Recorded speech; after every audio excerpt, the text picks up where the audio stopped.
So hello friend, কেমন আছো সবাই? আশা করি সবাই ভালো আছো আর আমিও ভালো আছি। বন্ধুরা, আজকে আমি তোমাদের সামনে একটু অন্য রকমের ভিডিও নিয়ে এসেছি।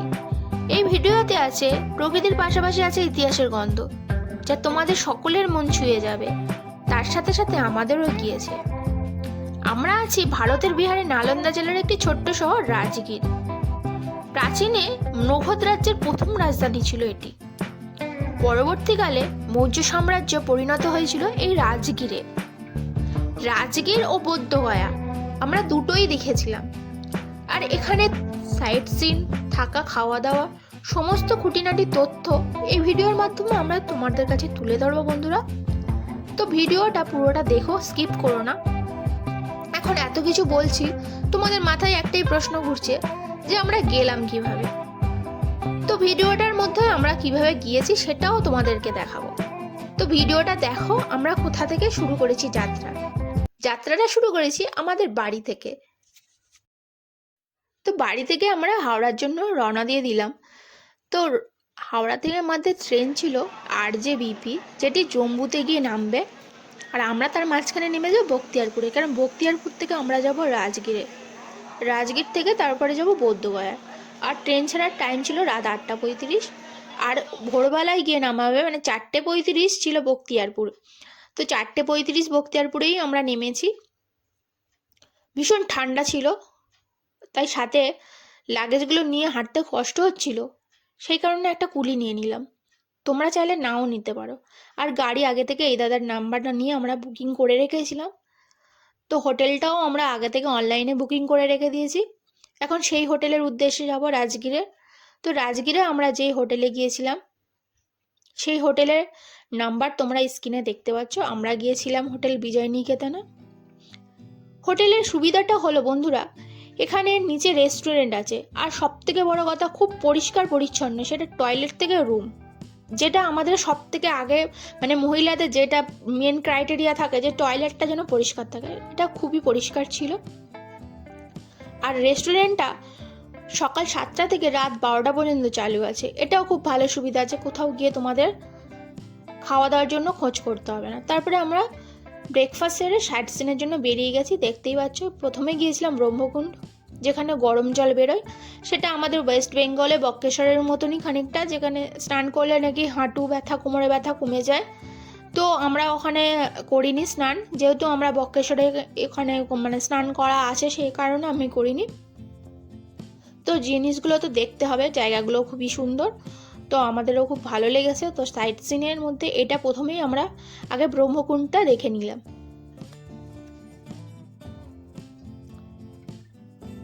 এরপর আমরা চলে গিয়েছিলাম বিরায়তম মিউজিয়ামে। তো এখানে মিউজিয়ামের থেকে আমার বেশি ভালো লাগছিল প্রাকৃতিক দৃশ্যটা, যেটা খুব সুন্দর লাগছিল। আর একটু ক্লিন ওয়েদার থাকলে আরও সুন্দর দেখাতো।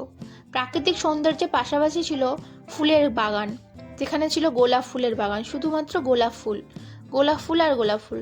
তোমরাও চাইলে এখানে যারা যারা রিলস প্রেমী আছো রিলস করে নিতে পারো, যেটা আমরা করেছিলাম।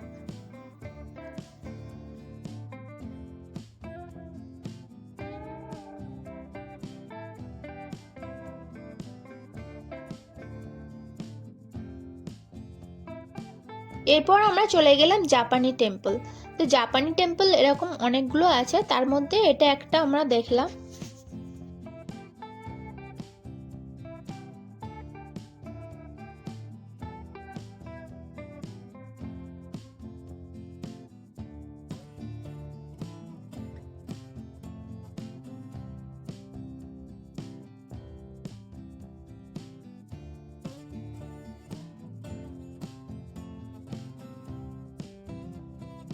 এরপর আমরা চলে গেলাম বেনুবন। বেনুবনে আছে একটা সুন্দর তালাব আর চারিদিকে গার্ডেন। তো প্রথম দিনের সাইট সিন আমাদের এইগুলোই ছিল। আমরা যেহেতু অনেকটা টাইম নিয়ে গিয়েছি, হাতে লং টাইম আছে, তাই আমরা বিকেলবেলায় আর বেরোবো না। বিকেলে আমরা রাজগীরের মার্কেটটা ঘুরে বেরোবো। তো বেনুবন দেখে আমাদের ফার্স্ট দিনের সাইট সিন শেষ হয়ে গেল। এবার ডে 2 এর আমরা যে সাইট সিন করেছিলাম সেটাই আমি তোমাদেরকে দেখাবো। তো ডে 2তে আমরা যাচ্ছি নালন্দা যাব। আর তার আগে দেখে নেবো জৈন মন্দির, কতগুলো জৈন মন্দির আছে সেইগুলো আমরা দেখে নেব। তো আমরা গাড়িতে বেরিয়েই পড়েছি, দেখতে পাচ্ছ। আর সকালবেলায় আমরা উঠে বেরিয়ে পড়েছি। আর আকাশ দেখতে পাচ্ছ শুধু মেঘলা আর মেঘলা, কুয়াশাই কুয়াশা। ওয়েদার একদম ভালো ছিল না, আর সেই কারণে প্রচুর ঠান্ডা ছিল। এরপর আমরা চলে এলাম জৈন মন্দির। তো জৈন মন্দিরটা ভীষণই এখানকার জাগ্রত মন্দির, সবাই বলে এই জৈন মন্দিরটা ভীষণ জাগ্রত। তো সাইড সিনটা মানে সাইডে যেসব সিনগুলো আছে তোমাদেরকে ঘুরে ঘুরে দেখাবো, তো ভিডিওটা দেখো বন্ধুরা। জৈন মন্দির দেখা হয়ে গেলে অপোজিটে রয়েছে বুদ্ধ মন্দির। বুদ্ধ মন্দিরের ভেতরে তোমার ক্যামেরা অ্যালাউ করবে না, সেই কারণে তোমরা ক্যামেরাটা বাইরেই রাখতে পারো। তো এই যে ধ্বংসাবশেষ দেখতে পাচ্ছ, এটা নাকি ভূমিকম্পের কারণে মন্দিরের একাংশ ভেঙে পড়েছে। তো এখানকার আমার সাইট সিন শেষ। এরপর আমরা চলে যাব একদম নালন্দাতে। নালন্দায় গিয়ে দেখবো নালন্দা বিশ্ববিদ্যালয়। তো সেখানকার ইতিহাস তোমাদের দেখতে গেলে গাইড স্যারের অবশ্যই ভূমিকা দরকার, আর গাইড স্যার না হলে তোমরা ইতিহাস বুঝতে পারবে না। তো গাইড স্যার নিতে গেলে তোমাদের টাকা পে করতে হবে, এবং তার জন্য তোমরা একটু বার্গেনিং করে নেবে। 500 টাকা বললে 400 টাকা করে নিলে, যেটা আমরা 400 টাকা দিয়ে করেছিলাম। আর এর ওপর আমি একটা বড় ভিডিও করেছিলাম, যেটা আমার চ্যানেলে আছে। তো অবশ্যই আমার চ্যানেলে গিয়ে ভিডিওটা দেখে এসো, ভালো লাগবে। নালন্দা বিশ্ববিদ্যালয়ের সমস্ত ইতিহাস তোমরা এই ভিডিওর মাধ্যমে বুঝতে পারবে। তো এটা আমাদের দ্বিতীয় দিন শেষ হয়ে গেল, ডে 3। এবার আমরা গিয়ে যাচ্ছি ঘোড়াকাটোরা লেকে আর বিশ্ব শান্তিস্তূপ। বিশ্ব শান্তিস্তূপ ঘোড়াকাটোরা লেকে যেতে গেলে তোমাকে ঘোড়ার গাড়ি করে যেতে হবে, তারপরে সেখান থেকে তুমি টোটো করে যাবে ঘোড়াকাটোরা লেকে। আর বিশ্ব শান্তিস্তূপে আমরা টিকিট পাবো না, কারণ প্রচুর লাইন। আর এই টাইমে আসলে মানে আমরা যেই টাইমে গিয়েছিলাম 25শে ডিসেম্বর থেকে 31শে ডিসেম্বর পর্যন্ত প্রচুর ভিড়। সব টুরিস্ট স্পটগুলো ওরা আস্তে আস্তে বন্ধ করে দিচ্ছিল, তার মধ্যে গ্লাস ব্রিজ তো অলরেডি বন্ধ করে দিয়েছে। সেই কারণে আমরা বিশ্ব শান্তিস্তূপের দিকে একবার লাইন দিও তারপর বেরিয়ে এসেছিলাম ঘোড়াকাটোরা লেকের জন্য। তো ভাবছিলাম ঘোড়াকাটোরা লেক দেখা হয়ে গেলে হয়তো টিকিট পাবো, কিন্তু তারপরেও আমরা চান্স পাইনি, কারণ যত বেলা বাড়ছিল তত ভিড় আরও বেড়ে যাচ্ছিলো। তো ঘোড়াকাটোরা লেকে তোমরা এসে বোটিংও করতে পারো, আমরাও বোটিং করেছিলাম। সাইট সিনগুলো খুবই সুন্দর। আর বলে দিই, প্রথম দিন আমরা যে সাইট সিন করেছিলাম সেটা আমরা লোকালি টোটো করে সাইট সিনগুলো করে নিয়েছিলাম। দ্বিতীয় দিনে যে জৈন মন্দির নালন্দা ছিল, সেটা আমরা এক হোটেল থেকেই, আমার হোটেলেরই একটা দাদা গাড়ি করে দিয়েছিল, সেই হোটেলের দাদার গাড়িতেই আমরা গিয়েছিলাম নালন্দাতে। তো দেখতে পাচ্ছ বিশ্ব শান্তিস্তূপের ভিড়টা দেখো বন্ধুরা, এতটাই ভিড়। আর এখানে স্কুলের টাইমে মানে স্কুলের বাচ্চারাও এই টাইমে এসছে, কারণ যেহেতু ওদের স্কুল আপ আছে, তো স্কুল পিকনিকও এই টাইমে হচ্ছে। মানে এক কথায় পুরো প্যাকটাও রাজগীর। আজকে আমাদের চতুর্থ দিন রাজগীরে আর লাস্ট দিন। এরপর আমরা চলে যাব বুদ্ধগয়ায়। তো এখানে আমরা ব্রেকফাস্ট করছিলাম, আজকে রুম থেকে ব্রেকফাস্ট করে আসিনি। এখানে ব্রেকফাস্টের জন্য পার হেড 100 টাকা করে পড়েছিল। তো ব্রেকফাস্ট সেরে আমরা চলে যাব সাইট সিনে। তো প্রথমেই গিয়েছিলাম বিম্বিসারের জেল, যেখানে বিম্বিসারের জেল নিয়ে এই গাইড স্যার এত সুন্দরভাবে বুঝিয়েছেন, যেটা আমি ভিডিও করে রেখেছি, এই চ্যানেলেই আছে, চাইলে তোমরা দেখতে পারো। তারপরে আমি চলে যাব ভীম আর জরাসঙ্কর যেখানে লড়াই হয়েছিল সেই জায়গায়, যেখানে ভীম কৃষ্ণের আদেশে জরাসঙ্ককে মানে দুটুকরো করে এই একটা পাহাড় আর একটা ওপারে যে পাহাড় দেখতে পাচ্ছ, দুটো পাহাড়ে ছুঁড়ে ফেলেছিল।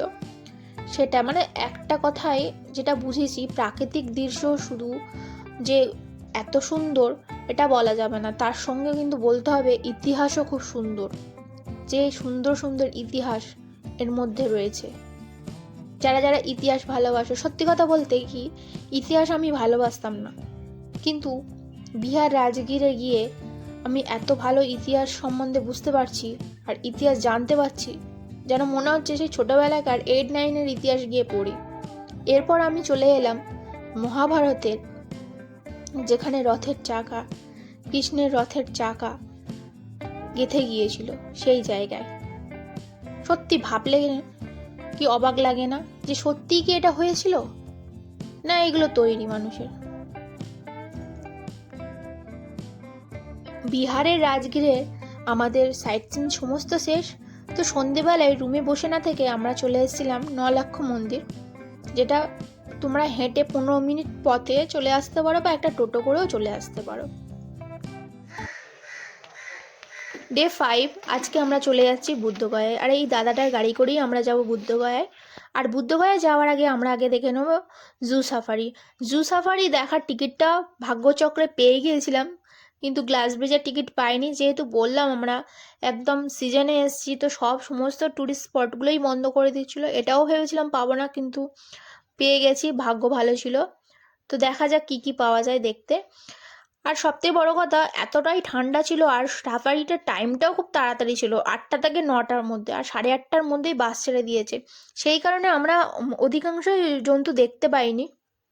তার মধ্যে যেটা দেখেছিলাম, বাঘ আর সিংহ। দেখতেই পাচ্ছ একদম সিংহ পাশ থেকেই যাচ্ছে। যাই হোক, দুটো জন্তু অন্তত দেখতে পেয়েছি। তো বাঘ সিংহ দেখা মানেই অনেক, এর এর বাইরে তো আর কিছু দেখার কথাই হতে পারে না। এটা যেটা আমরা বেশি পছন্দ করি, বাঘ সিংহ। আর আমাদেরও সবারই খুব ভালো লেগেছিলো। তোমরা অবশ্যই যদি কেউ আসো তো জু সাফারিটা অবশ্যই করো, কারণ এটা বেশি ভালো লাগছিলো। এটা খুবই ভালো একটা আকর্ষণীয় জায়গা। জু সাফারি করবে। জু সাফারি যদি না করেছো তো এই রাজগীরের ট্যুরটাই যেন বৃথা হয়ে যাবে আমাদের মতে। জু সাফারি দেখে আমরা এবার বেরিয়ে পড়লাম বোধগয়ার উদ্দেশ্যে। আর রাজগীর থেকে বোধগয়ার ডিস্টেন্স হচ্ছে 70 কিলোমিটার। যেতে তোমাদের বাই কারে সময় লাগবে 1.5 ঘন্টা। পাশে সাইট সিন যদি তোমরা মনে করো কেউ করে নিতে পারো, তো আমরাও করেছিলাম। দশরথ মাঝির যে পাহাড়টা কেটেছিল সেটা আমরা দেখে বুদ্ধগয়ায় পৌঁছে গিয়েছিলাম। বুদ্ধগয়ায় আমরা পৌঁছালাম তখন দুপুর 2টো বাজে। আর আমরা যে হোটেলে ছিলাম, গ্র্যান্ড প্যালেস, এই হোটেলটাও খুব পরিষ্কার। আর এখন যে ভিডিওটা দেখতে পাচ্ছ, এটা আমরা এখন সন্ধ্যের সময় আমরা যেহেতু বেরোবো, আর সন্ধ্যেবেলায় সাইট সিনটা করে নেবো। যেহেতু আমরা বুদ্ধগয়ায় একদিন থাকবো, তো সন্ধ্যেবেলায় যে সাইট সিনের জন্য যাচ্ছি সেটা হলো ফল্গু নদী। আর ফল্গু নদীর ওপর আমি আলাদা করে একটা ভিডিও করেছি, যেটা আমার চ্যানেলে দেওয়া আছে, চাইলে তোমরা দেখতে পারো। খুব সুন্দর ইতিহাস এই ফল্গু নদীর ওপরেও আছে। তো সাইট সিনের জন্য আমরা একটা টোটো চেপে চলে যাচ্ছি ফল্গু নদীতে। দেখতেই পাচ্ছ যে এর তলায় কিন্তু জল আছে। তো ভিডিওটা আমি এখানেই শেষ করব। না বন্ধুরা তো দেখতে পাচ্ছে, তুমি কি দেখলে? জল ছিল কি ছিল না? বুদ্ধগয়া এটা আমাদের দ্বিতীয় দিন। আমরা আগের দিন দুপুরবেলায় চলে এসেছিলাম। তো আজকে আমরা এই বুদ্ধ টেম্পলগুলো দেখে নিয়ে আমরা লাগেজ রেডি করব, কারণ তার পরের দিনই 8:45-এ আমাদের ট্রেন। এখানে বেশিরভাগই বুদ্ধ টেম্পল আছে, চাইলে তোমরা টেম্পলগুলোকে পুজো দিতে পারো। টেম্পলে অনেক পুজো দেওয়ার ব্যবস্থা আছে, যেমন মহাবোধি টেম্পলে পুজো দেওয়া যায়। এখানে কিন্তু আমার সবথেকে বেশি ভালো লেগেছিলো জায়েন্ট বুদ্ধা, এরপরে মহাবোধি টেম্পল। কিন্তু মহাবোধি টেম্পলে কি হয়েছিল কিনা বন্ধু, ওখানে তোমাদের ক্যামেরা অ্যালাউ করবে না, আর আমাদের ক্যামেরা অ্যালাউ করেনি। সেই কারণে আমি ভেতরের সিনগুলোকে নিতে পারিনি। কিন্তু ওখানের আকর্ষণটা বেশি, কারণ যেখানে বুদ্ধ ধ্যান করে তার বুদ্ধত্ব লাভ করেছিল, সেটা বেশি ভালো লাগে। তো সেই জায়গাটায় আমি ক্যামেরা বন্দি করতে পারিনি, ক্যামেরা অ্যালাউ ছিল না। পিক সিজন ছিল বলে হয়তো অ্যালাউ করেনি, কি অ্যালাউ করে কিনা আমি জানি না। মোটমাট আমাদের ক্যামেরা অ্যালাউ করেনি। তো বন্ধুরা, এই যে আমাদের 4 দিন রাজগীর ও 2 দিন বুদ্ধগয়ায় ট্যুর করেছি, আমাদের পার হেড খরচ হয়েছে 10,000 টাকা করে, পার হেড 10,000 টাকা। এবার অনেকের 10,000 টাকার বেশিও হতে পারে, আবার অনেকের কমও হতে পারে। যেটা আমাদের খরচ হয়েছে আমি সেটাই তোমাদেরকে বললাম।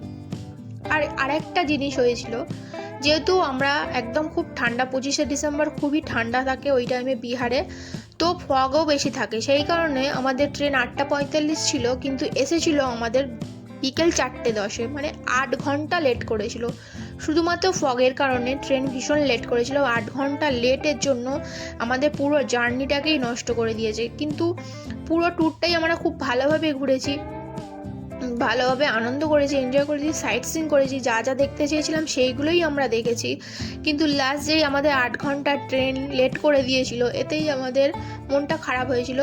কিন্তু যাই হোক, সব কিছুই যে ভালো হবে এরকম তো নয়। আদারওয়াইজ সমস্ত কিছু আমরা ভালোভাবে কাটিয়েছি, আনন্দ করেছি। রাজগীর টু বুদ্ধগয়া খুবই ভালোভাবে আনন্দ করে আমাদের ট্যুর প্ল্যানটাও খুবই সুন্দরভাবে করেছিলাম।